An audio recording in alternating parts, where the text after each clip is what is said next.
How y'all doing? Hi, hello, welcome back to my channel. If you're new here, hi, I'm Anarchy, your favorite artistic little house spawn. I have a lot I want to talk about today, but the first thing I want to get into is the elephant in the room. What is happening with Miraculous Novel V? If you are unaware, Miraculous Novel V was a miraculous rewrite project I started a couple months ago. It ended up being one of the most popular videos on my channel. It was something I dedicated quite a bit of my time and content to. Like, if you scroll through my community posts, I'm pretty sure a good half of them talks about Miraculous Novel V. However, I do have to say that this wasn't really the intention. Miraculous Novel V was really simply supposed to be a simple two-parter project. It's something I wanted to do in between videos, something I wanted to do in between projects that I actually cared about. Then it blew up, and I felt obligated to continue the series when deep down I kinda knew I didn't really want to. And it's not that I don't like the ideas or the characters I came up with, it's simply the fact of I do not care about Miraculous. The project was definitely heavily inspired by Celtic Phoenix's Fixing Ruby, but I've had to come to terms with myself and understand that the big difference between me and Celtic Phoenix is that Celtic Phoenix very much loves Ruby. He talks about it several times. I do not have that same amount of love or passion for Miraculous. I did when I was younger, I no longer do. I am at a point where I can no longer care about Miraculous in any capacity. I don't care about its characters, I don't care about its story or its world, and I think that even showed in the videos themselves with just how much I changed. Like, I full on replaced the main characters with two completely different ones. I think I made my lack of care for those two pretty clear. And I'll be so honest, I got to a point where I started to resent just how popular this video series became. And do not get me wrong, I am 100% grateful for the audience I've built off of it, but the constant demand for Miraculous content when I was trying to do something else was absolutely deteriorating my mental and creative health. It really just made me and my content feel hollow. And it strangely took a video about movie unleashers, of all things, for me to realize that I was sending my channel down a pretty dark path if I would continue to do this series. Not only would I be risking burning myself out creatively in every capacity, but I would also risk the algorithm locking my channel in the phrase of miraculous. And it would definitely get to a point where I would dig myself a hole that I could not get out of. So frankly, it's best to just cut it out now before I do too much damage to my channel. This isn't to say I won't be making any more AUs like this. The Goof Troop still exists. I'm still doing my Monster High reboot thing. It just won't be any more Miraculous. And this isn't to say the things I've made for Miraculous Novel V will completely go to waste either. I'll be taking the characters and the story concept I've made and combining it with the old world building from my Rainbow High rewrite. If you were here for that, Iridescence, I'm going to be combining the two, and I've made a completely new story called Amity. And Amity is a modern fantasy story inspired by things like Winx, Madoka Magica, Arcane, Ruby, and the Owl House. I worked really hard on it. In fact, you'll see a lot of the concept art I've made for it in this video. Now, I do fully understand if this is disappointing to people. If you were here strictly for Miraculous, I fully understand if you unsubscribe, but I really do hope that you give me an inkling of a chance to show what I have here. I worked really hard on it. It took a lot of my work. And I just want to show the more original things that I can bring to the table that doesn't piggyback off of other people's properties. So with all that out of the way, I think it's best if we just get into the video. I do want to warn that a lot of the visuals probably will not fully line up with what I'm actually saying. I'll try to make it as coherent as possible. And with that said, I present to you Amity. So the world Amity is set in is called Spectrum. Spectrum is a magical modern fantasy world that strives on creativity, ambition, and innovation. While magic is weaved through every aspect of life, it's also very mysterious, especially to the average person, and it's also a fractured society hidden beneath a facade of perfection and harmony. The capital, or heart, of Spectrum is known as the City of Lustrous, a gleaming metropolis that represents progress and artistry. However, its beauty comes at a cost, because beneath the shimmering exterior lies corruption, inequality, and the sacrifices made to maintain the illusion of a utopia. The Elling Light, also known as Magic Society, is the ruling body that secretly controls every aspect of society and magic, and keeps the population in line.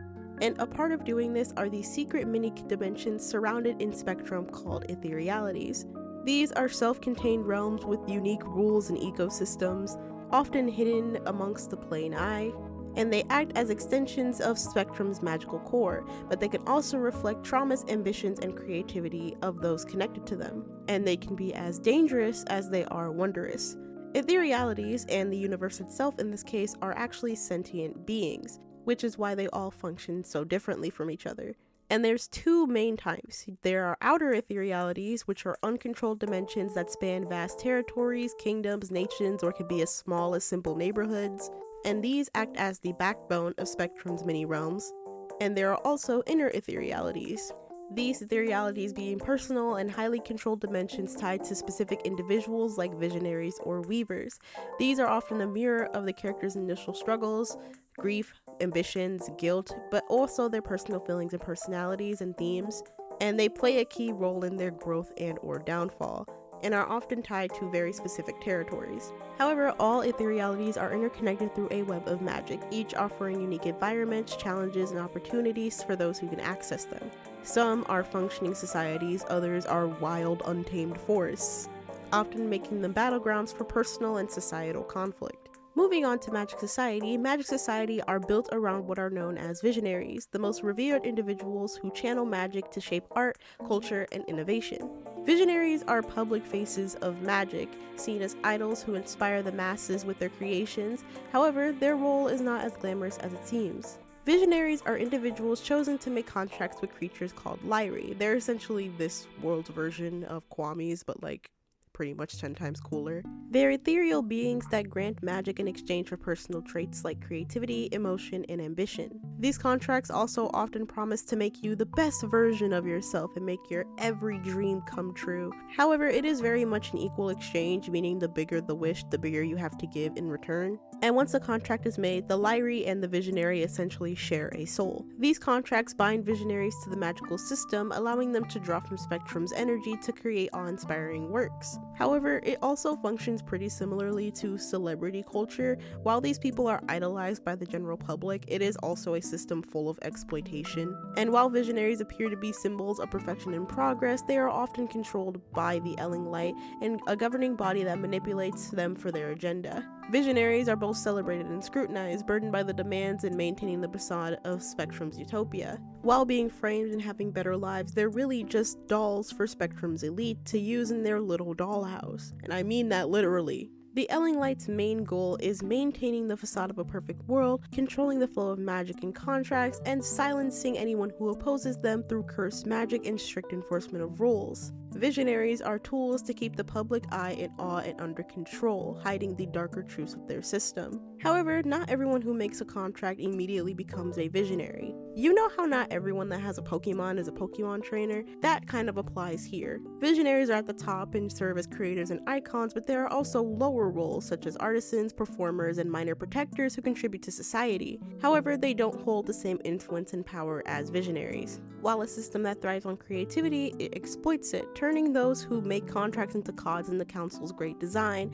While magic appears to be a gift, it comes at an immense personal cost and obligations, binding people to the system for the rest of their lives. Now you may be wondering, what are the council using visionaries to hide so heavily? Well, my friends, that is that Spectrum is on the brink of total collapse. You see, every few thousand years, something called the resonance cycle happens. The resonance cycle being something that's meant to rejuvenate the world and bring change, no matter good or bad. It's a cycle of infinite possibilities. It's kind of similar to the comets in Adventure Time. However, in an attempt to capitalize on the power that the cycle could bring to bring a better world, they actually caused a very catastrophic event that fractured reality, leaving the very universe they live in, who, bear in mind, is a sentient being being broken, unstable, and hurt. Fun fact, this was actually inspired by Taka from Moana. So in all honesty, visionaries were made to try to fix the mistake that they broke without actually fully addressing the issue. And because the issue is being left ignored, the world crumbles more and more by the year,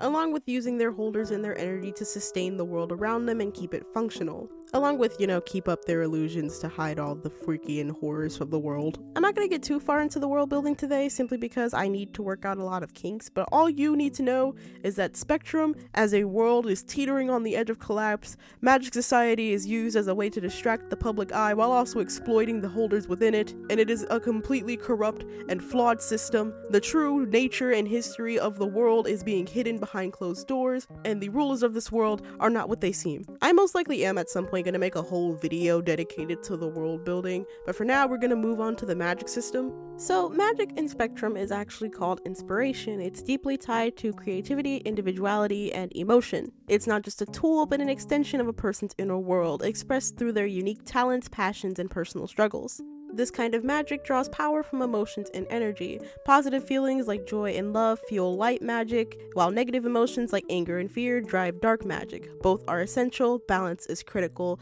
Too much of one disrupts the harmony, so neither is either good or evil. And magic manifests in the form of vibrant, colorful auras and designs. So just like I mentioned back all the way in my iridescence video, if you have very vibrant colors, the more powerful you are. However, if a color palette is completely black and white, this person essentially has no actual inspiration, or at least a lack of connection to their inspiration. Going back to light and dark magic a bit, light magic builds, it heals, it inspires, while dark magic transforms, challenges, and renews. And inspiration is guided by two forces, innovation and ambition. And these represent creation and destruction. There's your little miraculous reference. And this leads to the cosmic balance that leads to the 12 archetypes of inspiration. This includes influence, imagination, emotion, expression, aspiration, resonance, preservation, metamorphosis, resolve, liberation, adaptation, and insight. These archetypes help define the philosophies and powers of Spectrum's magic users. Now moving on to Lyri. Lyri are amoral, sentient, magical beings born of the cosmos. They're essentially the universe's babies. They embody abstract concepts like hope or fear, or physical elements like fire and water, and they are essentially the physical manifestation and representation of magic in Spectrum. While most act as companions, guides, and catalysts for holders' magic, not all of them are like this. Not all Lyri make contracts with humans, which is why there are different magic systems that exist in the world. However, for the ones that do, they reflect their holders' magic, personality, emotions, and creativity. Lyri take on a bunch of different forms, but they tend to evolve with their holders, kinda like Pokemon. Their forms range from small celestial creatures to powerful manifestations tied to their holders' growth. Lyri also sustain Spectrum's facade, the illusion of harmony blending with beauty and corruption. They ensure that both light and dark exist. Moving on to contracts and how exactly they're made though, a contract is made between a Lyri and a human with a gift of sentimental value, representing the holder's connection to the Lyri, and an emotional exchange. This can be a wish, an ambition, or even a part of you, like your creativity, your emotions, and your ambition. Most contracts are seen to be something of fate, like fate brings a Lyri and a person together, and the Lyri guides them into the system that's gonna save their lives. But really, it's all pretty orchestrated. The higher level of visionaries are called story weavers. They're powerful cosmic entities that were previously visionaries that have transcended humanity. They rule over the magic system with a law of equivalence, magic requiring a fair exchange. No power comes without sacrifice after all, and a law of secrecy. Because in reality, an encounter between a Lyri and a human and a contract being made is 9 times out of 10 orchestrated by a story weaver, or at least a higher up in a visionary system. They have eyes all over, they particularly pick who they want and why they want them, and they will definitely push to make sure that contract happens. I got this idea after reading the Madoka Magica manga. While it's still pretty similar to the anime, you can tell that Kyubey is very calculated with the girls he picks to become magical girls. I don't think he just goes up to anybody. I think he scouts them first, and that's what I wanted to do here. Now, moving on to visionaries themselves. Visionaries are, of course, the individuals that were chosen to wield the power of inspiration. They are the living embodiment of creativity, passion, and quote-unquote individuality. and their magic and alter egos are shaped by their emotions, talents, and personal journeys. Their abilities and alter egos are deeply tied to their inner selves, reflecting their unique creativity, ambitions, and emotional states. And each visionary and their magic evolves with their personal growth and struggles, whether that growth is for the better or for the worst. Their designs will often embody these core themes, representing their journey, their values, and their talents. However, these themes will also align with an abstract or metaphorical idea that highlight their character arc and personal evolution. And visionaries exist on a spectrum, aka the higher level of visionary is, the less human they'll look. They'll look more ethereal, elegant, and even alien. However, the lower they get, they can become more monstrous, reflecting struggle, corruption, and instability. Now, you may remember earlier that I said that visionaries are quite literally the dolls in the system's dollhouse, and this is what I mean. Visionaries are actually made to be dolls, and none of them really realize how deep this change runs. To most visionaries, they think it's just simple cosmetics. And this is because visionaries have things like radiant hair, bright and surreal, symbolizing energy and creativity. They have ball joints. They have exaggerated pupils and color-tinted limbs. For reference, this is essentially just what I did with Twilight in my Little Pony redesign. You should go watch that. Anyway, they can also have some inhuman features like their elongated elf ears. I kind of made it a point to say that most people in this world have elf ears because I like drawing elf ears, but like theirs can be more exaggerated. And they have pretty tattoos and markings. They're meant to look really pretty, something to gawk at. However, another big, prominent, and frankly concerning feature of visionaries is a soul window. It's a special shape on a visionary's body that's hollow, almost like a crystalline portal into the soul, representing their core identity and serving as a source of their magic and a holding place for their magical item that I'll get into a little bit. It's essentially the piece of them that they gave away. A soul window is deeply tied to a visionary's emotions and identity, evolving as they confront their fears, their memories, and their aspirations. It contains a personal, magical dimension that mirrors their inner world, in a sense. This place shifts with their emotional state and serves as a place to recover and reflection, kind of like how the gems work in Steven Universe. And they're also a power indicator. The intricacy and size and glow of a soul window will signify a visionary's strength and emotional balance, with larger, more ornate windows reflecting their greater power, but also having a subtle hint to show that they're giving up more and more the more they grow and more they use magic. Along with this, all visionaries have what's called a talent. This is their core magical ability, a unique expression of their identity and their creativity. It's an ability that's versatile but unique to them, and it'll grow as they grow in their character arc. A talent may evolve when a visionary overcomes a personal or external challenge, but they're overall pretty symbolic. They carry metaphorical significance, often hinting to a visionary's deeper struggles, aspirations, and yada yada yada. Finally, we have the ethereal. Ethereal is the item that visionaries have, but it's also an item that ties a visionary's life force. It's like a physical manifestation of their soul, and that's why it's held within their soul window. Ethereal has two forms. There's a normal item form. This will be an item that a visionary may use within their everyday life or in their specific field, something like that. Maybe a little exaggerated and still has some of its magical properties, but it is meant to be hidden to hide their identity from the public. You get it. Then they have their weapon form, which is designed for combat, obviously, and it represents a visionary's personal style and magical focus. Ethereals are also what are used to activate a visionary's magical transformation, because this is a magical girl show. Of course, we're going to have magical girl transformations. And just like their overall designs and abilities, a visionary's ethereal will also grow and change based on their character arc. And an ethereal, as mentioned, draws energy from a visionary's soul window, making it both a source of power and a potential vulnerability, because I'm gonna be real with y'all, if a visionary's ethereal gets destroyed in any way, they will not be breathing anymore. And by extension, damage to it can also physically affect a visionary. I very hope I was clear in what I'm trying to say. This is a very condensed version of the pages of notes I have about this world and its world building. Again, the magic system might also get its own video, but for the plot, which is I'm pretty sure what you're all here for, the plot follows Noemi Polendina, and yes, her last name is a Ruby reference. Let's see if people can know who it is. Anyway, Noemi is Spectrum's brightest visionary, as the system likes to portray her. She's a symbol of hope and progress.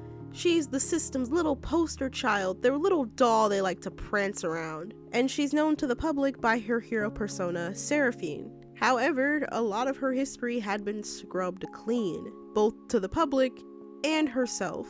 Noemi used to lead a small, prominent team of visionaries called Amity, and Amity is an urban legend among Spectrum at this point. They're basically this world's Overwatch. A certain mission left her alone and fractured, missing pieces of her memory, and she finds herself haunted by a past she can't really remember. Framed as an accident that she can't help but feel goes further than that. The people above her dismiss her every question. She doesn't even remember who she was before she made her contract or why she ever made it. Despite her doubts though, Noemi clings to her role that she's been forced and groomed into. Desperate to prove her worth to a system that treats her like a doll to be displayed and used. She's seen as lustrous protector dealing with the anomalies that constantly leak into the nation. Mentoring a brand new visionary that reminds her of the person she used to be. Making her buried self and trauma start to resurface, both in mental, emotional, and physical ways. However, she still continues to bury her unease beneath the mask of a perfect visionary. While investigating the mysterious anomalies tied to Spectrum's carefully constructed facade, Noemi encounters Skylar Everett, a former prodigy turned rebel who believes the system is beyond saving, and also a very big spark of Noemi's past. Oh my god, drama, conflict! Skylar fights for those that they believe the system discarded, including their own mentee, who, because of his own recklessness, has been caught into a contract with possibly devastating consequences. As the two's paths intertwine and they continuously butt heads, they uncover dark truths behind Spectrum's perfection and the roles they were forced into, while also having to confront their pasts and the things they've done. And they must face their shared past and the cost of their choices and decide if Spectrum's future is worth saving or if it must be destroyed entirely. While this story was actually heavily inspired by a combination of My Little Pony, Arcane, and Ruby, I actually think the story would start off with a pretty light-hearted tone, with Noemi taking on minor missions that present as fun, dangerous challenges, perfectly suited to her chaotic and unpredictable nature that I'm going to get into in a second. Having to drag this poor little mentee along that's trying to keep her mentor in line. The world seems alive with possibilities, with playful moments where Noemi takes risks and acts like nothing could go wrong. But just like how the world's facade crumbles as the time goes on, the story's facade crumbles as time goes on too. You get hit with more darker themes. Missions Noemi goes on starts to feel more like traps. She starts to have to confront societal issues in the world that she idealized so heavily. And she falls deeper and deeper into the rabbit hole of a conspiracy and the mystery surrounding her and Amity and who she was before and what's going on with the world and who these people are that are running the society, and it's so much. I am so happy with this.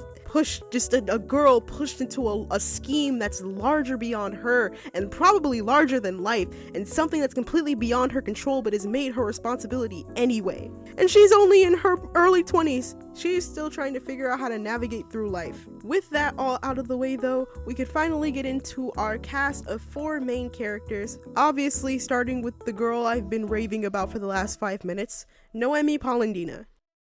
As I briefed on earlier, Noemi Polendina, codenamed Seraphine, is a celebrated visionary in her early 20s, known for her chaotic brilliance and creativity. She's Spectrum's shining star of progress and hope, and now her life is a delicate balance of adventure, self-doubt, and a fractured identity she can barely piece together. While Noemi doesn't remember much of anything about her past, she does know that she was brought into the visionary system fairly young. Now, how her or why is a completely different story. Having been rebuilt by the system after a quote-unquote accident, she's transformed into the ideal symbol of Spectrum's vision. Currently living in Lustrous, having a pretty chaotic double life. By day, she embraces her civilian identity, working in a small workshop in the city. She helps neighbors solve random problems. She acts as the local eccentric in the vibrant streets. She also works part-time as a teaching assistant in Lustrous's local art school. She's very busy because being left alone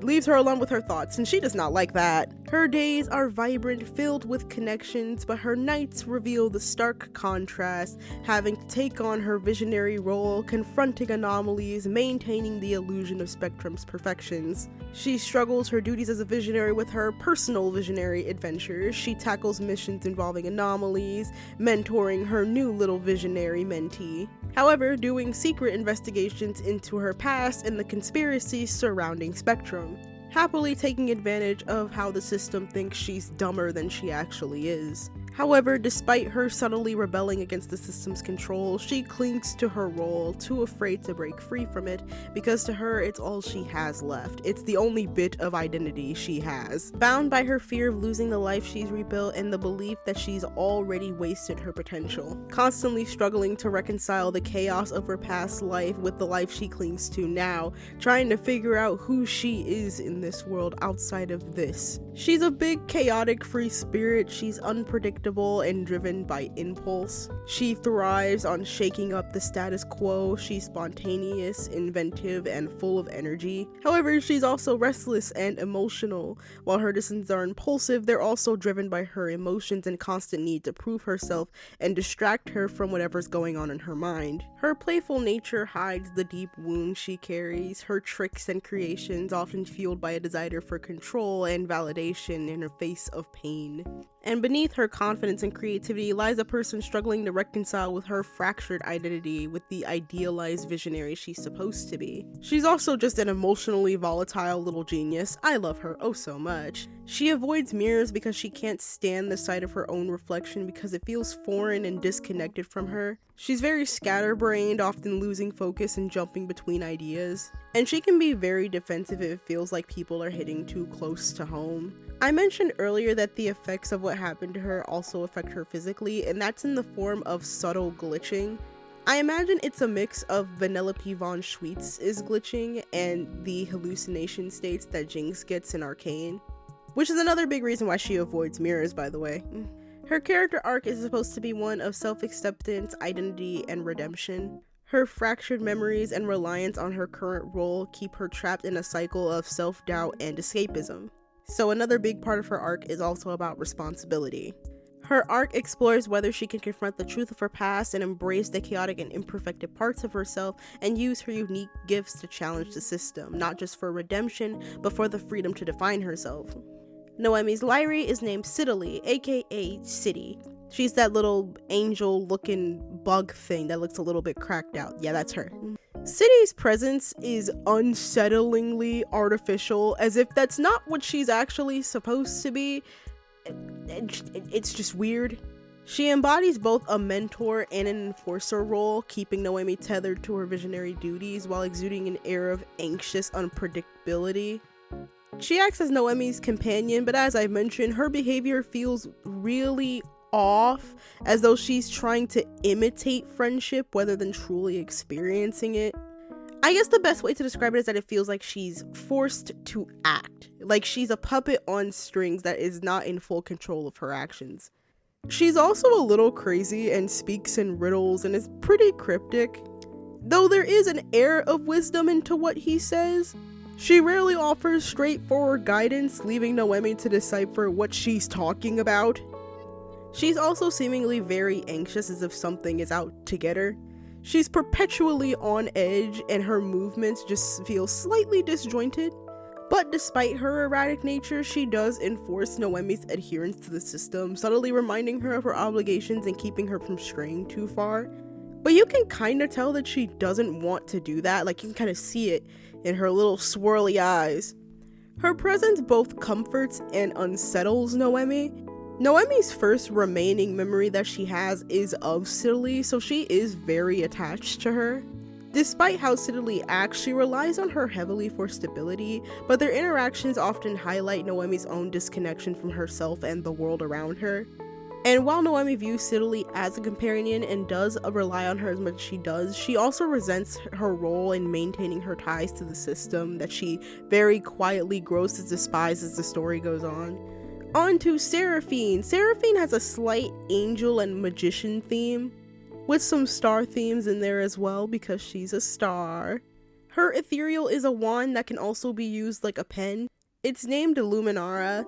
This part was also kind of inspired by RWBY because I liked how in RWBY they name their weapons like Crescent Rose, Gamble's Shroud, Mir Naster, you know.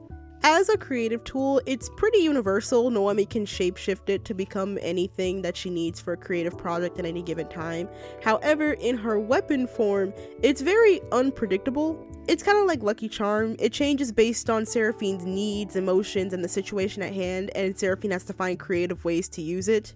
It also functions pretty similarly to how the weapons work in Cult of the Lamb, like you can't really pick the weapon you start off with. Luminar doesn't just turn into weapons though, it can basically turn into any item, and these items will have different effects depending on what it turns into. It's supposed to reflect that Noemi is very capable of improvising under pressure. Her talent is called Polychrome Mirage, blending creation, illusion, and emotional resonance. An interesting thing about Polychrome Mirage is that it wasn't her initial talent.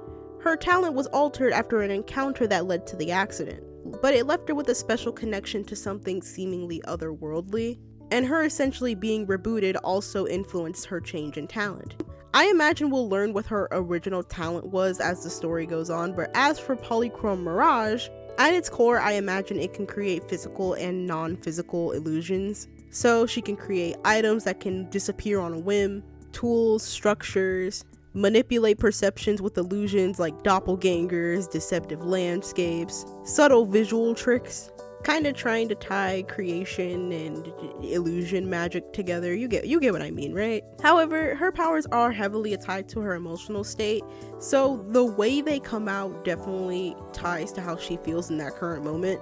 The more intense her emotions, maybe the more unstable whatever she makes will be, things like that. Maybe she can even disguise herself, like, you know, with the illusion factor. I'm still figuring that out. Some more advanced things that she may be able to do in the future when she builds up her magic is like things like reality expansion. Her creations can go into like immersive realities, blend real and surreal elements. Maybe she can make living creations like sentient things.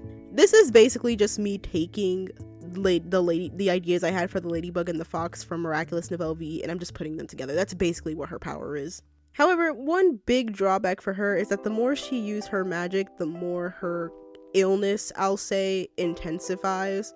Basically, her own magic turns against her in that thing I mentioned where it's kind of a fusion of Vanellope's glitches and Jinx's hallucinations. Fragments of her emotions and her memories can be put into her creations, maybe they even turn against her. With that though, her overall fighting style is as playful and chaotic as her personality. She thrives on acrobatics and unpredictability, using her ability to keep opponents off balance while turning even the most chaotic situations to her advantage. She basically turns every fight she's in into one big show, trying to make things as fun as humanly possible. And that's her, that's my girl, that's Noemi. I love her so much. I project onto her so hard. I think that's able like to be seen in her design, because there are like subtle influences of my Sona's design in her design, like the half skirt, the way her like kind of shoulder sleeve ruffles are drawn. Like I feel I didn't notice it until after I finished designing her, but frankly I'm so chill with it. I'm sorry I'm not really getting into like the designs much this video. I noticed I really have a hard time describing my design process, so I hope telling you the story fills in the gaps and you can like kind of make the mental connections as to why I made the decisions I made based on them. But for now, we have 3 more characters we need to get into, so let's move on to Skylar. Skylar Everett is the secondary protagonist of Amity under the codename Lawless, spelled like this. They're known as the protector of the lower districts, and they're also in their early 20s. A former prodigy visionary turned into a vigilante, once Noemi's partner and right hand, and broken at the fact that Noemi doesn't remember them the same way they remember her. Skylar operates in the shadows, fighting for justice in a world ripe with inequality. Their life is defined by their fierce resolve to protect others and their struggle to deal with the trauma that came from their past. Skylar was also recruited into the system pretty young, just like Noemi, lured in by the promise of power and safety because Skylar was a street kid. Their parents weren't really around, and then suddenly just disappeared from their life. They work with Noemi as part of Amity, the I mentioned prestigious group that was in the system and is now known as the Legend, sharing ideals and camaraderie. However, after the accident that hurt Noemi and exposed Spectrum's hidden corruption, Skylar ran, their contract forbidding them to directly say what happened that day and forbidding them to say what actually the system's hiding. And Skylar is burdened with the guilt of what happened to Noemi and the guilt of knowing that they made it out fine, haunted by their failure to protect her and their inability to prevent the fallout. Skylar abandoned the system and frankly abandoned a lot of people and took on the role of a vigilante in the lower districts where they're from. Currently, Skylar lives in a cramped apartment, a stark contrast to Spectrum's glimmering facade. They're freelance artists, they do anything they can to help the community. They secretly do graffiti and journalism, blending into the crowd, writing exposés on the city's corruption, and contributing to underground designs. And by night, they become the vigilante protector Lawless, using their skills and powers to challenge the system and shield the vulnerable. They try to stop as many people from making contracts as possible, and they try to save people who do. They're very protective of people, and that's partially because of their struggle to reconcile their need for connection with their self-imposed isolation. Skylar maintains a pretty calm and sarcastic exterior, channeling their emotions into their missions to protect the weak. While deep down they believe in a better world, they are tempered by the harsh realities they've faced throughout their life. They understand that meaningful change is going to come with a steep price and are willing to make rough choices to protect others and bring about that change. So they're not the most lawfully good character. Their loyalty, especially to Noemi and the people they care for, drive their actions, even at great personal costs. They have a lot of dry humor and sarcasm to diffuse tense situations and mask their own discomfort. Despite seeming reserved at first glance, Skylar is actually pretty extroverted and affectionate. They like the little things they do for people, a quiet, meaningful gesture, or offering comfort, or fixing a broken item, or just doing things without question. They have an inherent distrust of authority, as you can probably already tell, defying orders they believe are unjust or harmful. But all in all, they don't see themselves like a hero. Their actions stem from a sense of responsibility, and they don't want recognition for it. Yes, they were inspired by Hobie Brown. Yes, you can bully me about it in the comments. But they collect cute little mementos and sentimental items like a necklace or an old sketchbook. They don't like throwing things away, though they avoid looking at them too often. They're very overprepared. They're always carrying something on them. When you grow up on the streets, you kind of grab a fear of being caught unprepared. They're an obsessive problem solver. When faced with a challenge, they dive headfirst and sometimes overextending themselves to fix anything by themselves. And while they are a very affectionate person, one thing they and Noemi have in common is that they often repress their emotions, deflecting people's questions with humor or a tactical focus. Skylar's character arc is about redefining strength, confronting a vulnerability, and reconciling with their past. Initially, they believe their role as a protector is to fight alone, avoiding emotional connections and maintaining control. Over time, though, Skylar learns that there's strength in trust and connection, allowing others to share their burden. It's about letting go of survivor's guilt and embracing their past. It's also about discovering that they aren't just a weapon for survival and that they can bring the meaningful change that they always wanted to bring to the world. And that not everything is hopeless. They don't just have to watch the world burn, essentially. Skylar's Lyrie is Razzle, and Razzle is kind of a sleepy little guy. He's pretty childlike, in all honesty. He's pretty childish and idealistic. Despite his abhorrent love for naps, he does love exploring, and he has a lot of creativity and curiosity in his little noggin. He's also very ADHD coded. He cannot keep his attention on anything for more than 2 seconds. He's also a little bit of an instigator, but in a good nature way. He loves to tease Skylar in a kind of nice way, trying to coax them to have fun and loosen up. He's like a little creature version of Polites, except he doesn't die. He's meant to balance out Skylar's more reserved and stoic nature, and try to get them to be a bit more optimistic about life. He's their biggest cheerleader for real, even if he's a bit simple-minded. Skylar's weapon is called Eclipse. It's this kind of cyber fantasy spray paint gun. It's meant to be a very tactical base item. I feel its artistic tool like use is pretty obvious. It's a spray paint gun. It's gonna spray paint things. However, I did add some things to make it more fun. Skylar can tag different things and locations with markers, and maybe they can use that to teleport to different places, like a kind of save point. As a weapon, the paint that's used as ammunition within Eclipse is a kind of paint like void substance, and they can switch the settings on it to like basically control how it comes out. It can come out like bullets with snapper like accuracy. Maybe they can use the actual ammo itself like bombs, which is why I have it on like their like belt here. Maybe they can use like a spray to like kind of hide themselves in a mist to obscure vision and disorient enemies. One thing I knew I wanted to add is that Eclipse can be basically enhanced with different elements. So like black is the basic void energy, but like other colors can have different elements to it that kind of add to the weapon. Toxins, fire, electricity, you get it. Skylar's talent is called Umbra Nexus. It of course grants them mastery over void energy. It's meant to kind of be the complement to Noemi's abilities. It involves a lot of shadow control and a bit of control over time because, fun fact, Skylar has the same kind of otherworldly connection that Noemi has. It just works for them in different ways. So they can manipulate time within localized areas, slowing enemies, speeding up allies, briefly rewinding specific actions, stuff like that. It kind of allows them to work with gravity and black holes, stuff like that. I'm definitely still working out the kinks for this one, but it's definitely kind of similar to Raven from Teen Titans.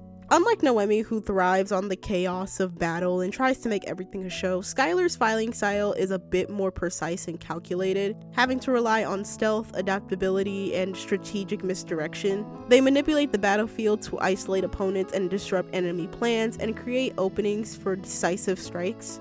Their emphasis on control and psychological disruption allows them to dominate chaotic situations during even overwhelming odds into opportunities of victory. Though it does mean that Noemi and Skylar clash a lot in terms of battle. Speaking of Noemi and Skylar, they do like have a romance. It's a pretty slow burn romance, shared history of unresolved pain and tension because of who they were and who they've become. It's not about reclaiming the past, but learning that they can create something new in the aftermath. Their love story explores trust, acceptance, and healing as they navigate their fractured bond and learn to see each other for who they truly are now. And they are so tragic and so cute. I made them to go with this song specifically. If you know, you know. And that's Skylar. I love them. They're my little emo. They make me so happy. Now, we have 2 more characters to get through, and you may notice that the only characters I named by name were the mentees of Noemi and Skylar. And you may be wondering why I didn't name them by name. And that's because I wanted it to be a surprise. For those who were scared of the fates of these characters, you shall worry no longer, because our mentees are May and Emmett. They return with a whole new coat of paint. You thought I would leave the babies I worked so hard on out in the cold to rot? Slander, blasphemy. I could never do that to them. Starting with May, she's basically the exact same character as I introduced her in the first video, but obviously we needed to make some changes to adjust to the new world, so Meichi is a 16-year-old visionary in training with a deep passion for fashion and creativity. She grew up in a small, tranquil town in Spectrum, known for its craftsmanship and artistic traditions. Now attending Lumina Academy in Lustrous, she struggles to find her place among the elite competitive environment while grappling feelings of inadequacy and a yearning for independence, along with self-esteem and confidence. Raised in a household with many siblings where she was parentified at a young age, May took the burden of caring for others, suppressing her own desires. Her overbearing but well-meaning mother's expectations weigh heavily on her, but May secretly pursued her dreams by applying for Lumina Academy. When she received a scholarship after being waitlisted, she decided to run away to ascend, feeling guilty but determined to create a new path for herself. Adjusting to her new life is a constant challenge as she struggles with imposter syndrome in a sense that she doesn't truly belong. Just like before, she's clumsy, she's kind of scatterbrained, she's very anxious, and she tends to overthink herself very heavily. As a scholarship student at Lumina Academy, May balances her studies in fashion with the pressure to prove herself. Her dorm is filled with half-finished projects, mood boards, and handmade trinkets. Her Lyrie met her at a pretty low point, It was her first week and she had had mess up after mess up, and she ran the risk of being kicked out of school because of just how strict they were. So when Aliri came to her and proposed a contract, she accepted, though she rejected it at first. But longing to be able to achieve what she wants to achieve and for that validation and purpose kind of makes her give in. Now she struggles her artistic ambitions with magical responsibilities and defining her identity.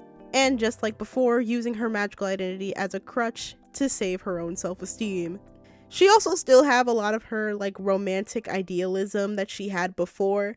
The idea that romance will solve all her problems and that someone's gonna come sweep her off her feet. She's quiet and observant. She doesn't really talk that much, and she tends to be pretty rapid when she does, but she can shock people with sharp and decisive words that she can contribute. She's very creative, considering she had to learn problem solving pretty young to deal with her own clumsiness, along with dealing everything that goes around in the house. Her precise and deliberate nature makes her a highly skilled and detailed work, though it can also lead to hesitation in fast-moving situations. As mentioned, she clings to small moments of connection due to her attachment issues.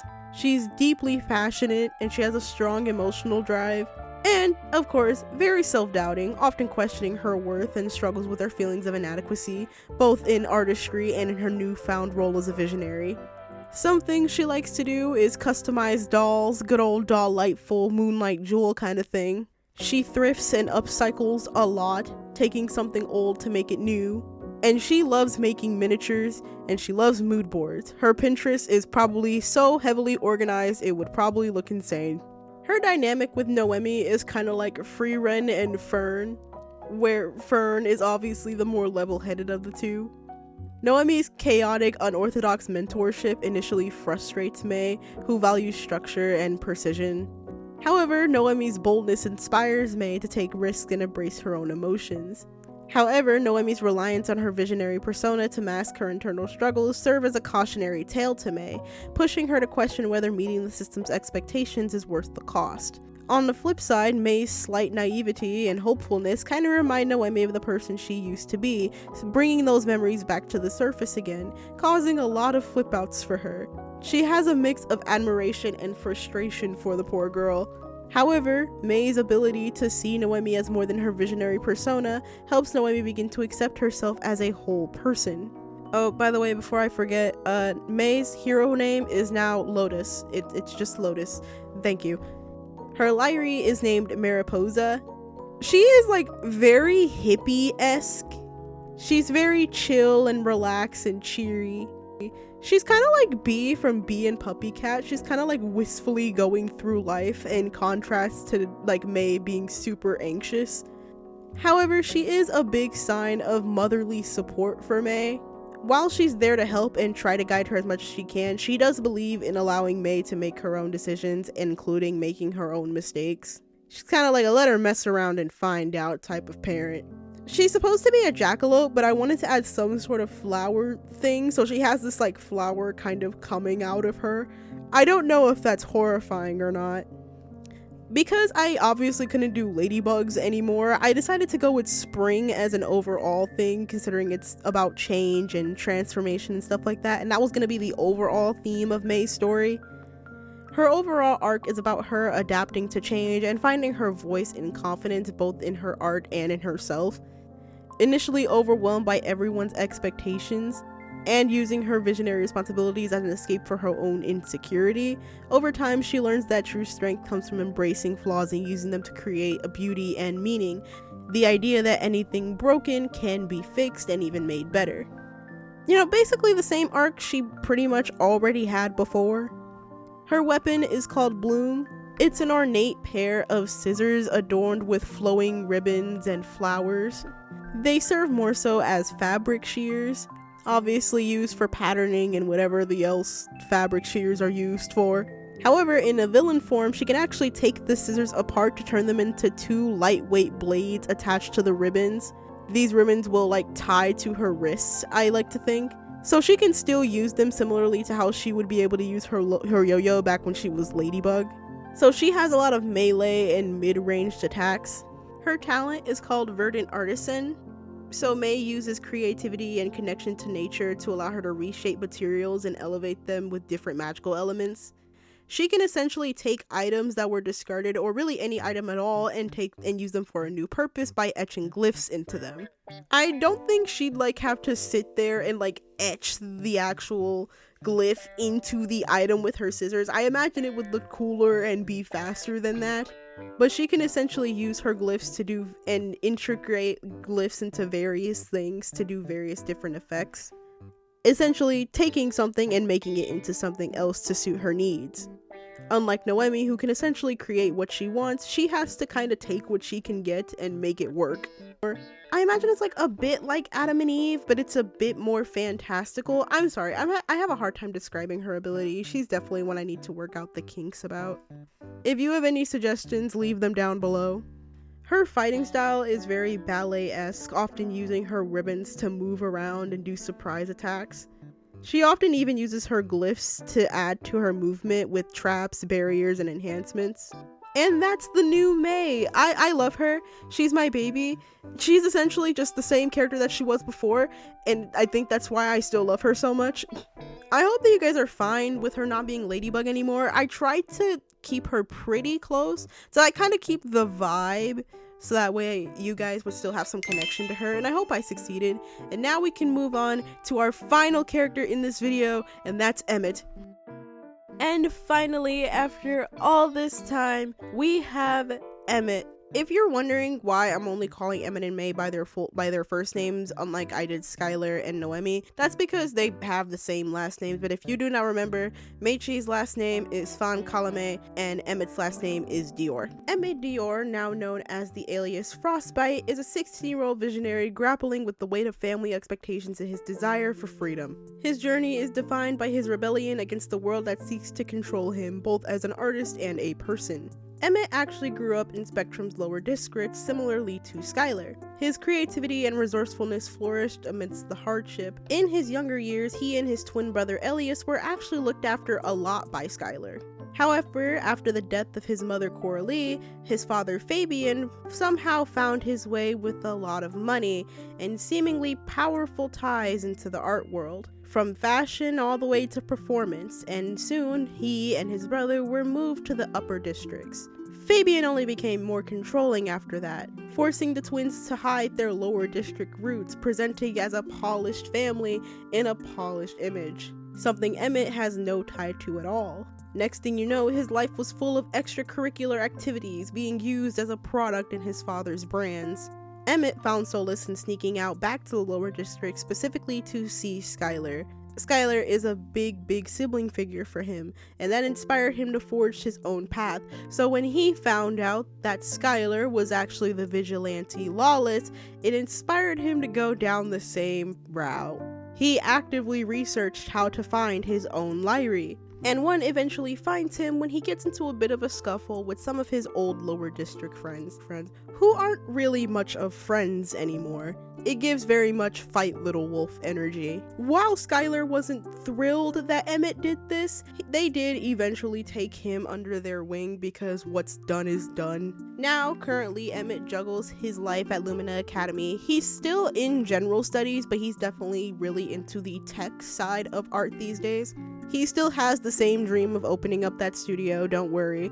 He also struggles with working for his father's brand, against his will, and working as while at night letting out all of his pent-up frustrations by becoming the right hand to Lawless, becoming the Robin to their Batman, if you would. Just like Mei, Emmett still has his overall same personality. He's still logical, blunt, and analytical. He comes across as cynical, but he's really not. He's actually pretty progressive. He's a fiercely compassionate and protective individual, especially towards Elias. He has hardcore RBF, but is actually a very big sweetheart. And in his hero persona, he is bold, free-spirited, flirty, and sarcastic. He's just a very fun little guy, but he's also a very impulsive little guy, and still having that strong sense of justice. He likes pushing things to their absolute limit to see how far they can go.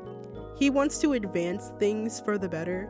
He loves techie stuff. He's a big nerd, and I think I might have accidentally made him autistic coded. Especially since he's still as blunt and unfiltered as ever, saying whatever is on his mind without any regard for social nuance, and very much struggling to read social cues. He gets very obsessed about things too. He can talk your ear off for a mile a minute about how a hard drive works in very excruciating detail.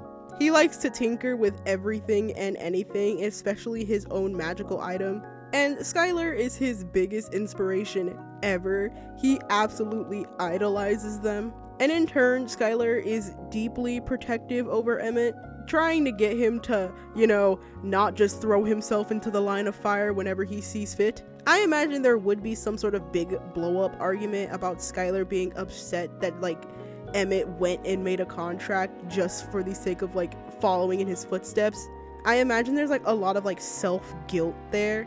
I influenced him, I made him think this was cool, and now he's stuck in the same position I was in. Because while Skylar is aware of that magic society is corrupt, they don't really know how deep the iceberg goes. He also still has the same feelings towards Lotus that he did back when he was Salem Noir than he did towards Lassonelle. He's very much inspired by her. He very much idolizes and admires her. He's very flirty with her, sometimes to get on her nerves, but he is madly in love with her, despite the fact that they're technically supposed to be rivals. This is a weird comparison, and I do not know how many people are going to get it. In Word Girl, where the little blonde kid tried to insult Word Girl only for him to start complimenting her and making his crush obvious as hell? That's Emmett. His character arc is essentially about finding a way to channel all of his rebellion and creativity into something meaningful. He's initially very impulsive and self-destructive. He views his actions as a way to escape the constraints of his father and the expectations his newfound fame have put onto him. And he kind of has to learn that there are other ways to be respected than just hurling yourself into the line of fire. And that rebellion isn't just about lashing out. And he has to learn to balance his ideals with responsibility. Emmett's weapon is known as glitchware. They're these kind of cybernetic gloves. They're inspired by those VR hand controllers. I kind of wanted Emmett and May to have the duality of digital and traditional art. So that's kind of what I was going for. So Emmett kind of treats reality like it's a video game in a sense. He can disrupt environments, destabilize enemies, stuff like that. Obviously, in its normal form, it's used like a VR controller. I imagine that technology in this world is pretty advanced, so he can kind of use it in everyday life. But obviously, in weapon form, it works similarly to Cataclysm. I was going for virus glitch vibes. He can destabilize and even destroy things in a pile of ones and zeros. He can absorb energy. I imagine maybe he can take and repurpose data in a sense, copy the data of one thing and then use it somewhere else. Hell, maybe he can copy the data of other people's abilities and be able to kind of use them against them. I think that would be cool. Or even with the virus as part of his ability, he can take control of different things and maybe even people. Again, this is another one I really need to work on, so if you have any suggestions based on the themes I presented, please give it a go in the comment section. But overall, he just has techno magic. Man's is techno from Winx. His fighting style is relatively adaptive but very reckless. He likes to get up close and personal, which is why I didn't give him a physical weapon, and it's something he can use with his hands. He likes to manipulate the environment around him to give himself opportunities, along with opportunities for his allies, but he tends to forget about his allies a lot. He gets really in his own head, gets very carried away, and his disruptive energy makes him pretty difficult to anticipate. Oh my god, I can't believe I forgot his little fox friend. I'm so sorry. His name is Sparks. He's a little robotic Arctic fox kitsune type creature. I imagine he's very destroy everything, blow it up, I'm here for the chaos. He's kind of like Puppy Cat, actually, from being Puppy Cat. Everyone thinks he's cute when he wants to be seen as this cool, really dangerous creature. He's also very sly, as a fox would be. He thinks very highly of himself. And I don't know how I forgot to mention this as well. Because May's theme now is spring, I wanted Emmett's to be winter. Now, I know that technically the direct opposite of winter would be summer, but I didn't want to make a summer themed character. I feel like this is good enough. And I also think it subtly serves the creation and destruction theme without them full on being themed after creation and destruction. And with that, that's Emmett, and we've reached the end of our video. I know this was a lot. This video was so long. I did not expect it to be this long, but looking at my last video, I'm kind of now going to start expecting that all of my more world introduction videos are going to be longer. I really hope you guys are fine with these changes. I worked really hard on this and I'm so happy with it. I love these characters. I love this world. I want to expand on it more and more. It's all I think about. Next video is definitely going to be a bit more chill and a lot shorter. I might just make that video on Gentry Chow versus the Underworld. I've been thinking about that a lot lately. Thank you for your time. Thank you for your support. Thank you for waiting for me, and I hope you guys have a fantastic day. Bye-bye!